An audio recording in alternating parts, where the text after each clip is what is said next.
Bismillahirrahmanirrahim. Malumunuz Gazze. Konumuz Gazze, gündemimiz Gazze, yaşamımız Gazze, hayatımız Gazze. Maalesef 9 ayı aşkındır. Gazze'de yaşananları artık söylemekten dilimizde tüy bitti. Maalesef Müslümanların hali ortada.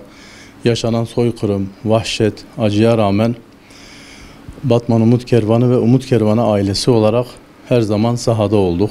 Gazze'nin yanında olduk. Olmaya da devam edeceğiz. Yürekleri parçalayan, gerçekten artık kelimelere kifayetsiz kaldığı bir dönemdeyiz. Gazze denince akla elbette ki yaşananları bir nebze de olsan hafifletmek adına aileler, çocuklar, kadınlar, yaşlılar, bunlara Umut Kervanı olarak yardımlarımızı elhamdülillah ulaştırıyoruz. Ulaştırmaya da devam edeceğiz. Umut Kervanı neler yapıyor? Bu anlamda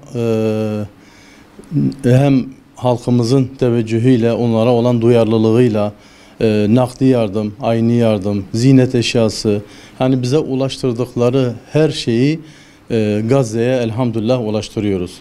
Geçtiğimiz kısa bir süre önce Kurban Bayramı'nda da elhamdülillah bizzat Refah bölgesinde kurbanlarımızı kestik, ailelerimize dağıttık. Yeterli midir? Maalesef değildir. Ama vicdanları yaralayan bu olayda en azından elimizden geleni yapmaya çalışıyoruz.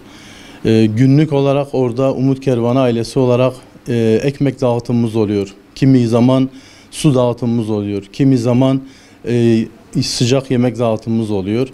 Hijyen malzemesi daha önceden de bu süreç içerisinde göndermiştik. Çadır gönderdik. Bu ailelere emin olun, sizin bize Umut Kervanı aracılığıyla gönderdiğiniz tek kuruş dahi olsun kendilerine ulaşıyor. Bu konuda müsterih olun.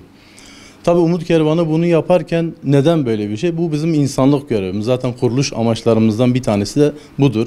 Mazlum, muhtaç, yetim ve dünyadaki bütün mazlum insanlara elimizi uzatmak, sizin aracılığınızla bu köprü vazifesini yerine getirmektir. Gazze'de Umut Kervanı her zaman için var oldu. 7 Ekim'den önce de vardı. 7 Ekim'den sonra da vardır ve bugünden sonra da olacaktır.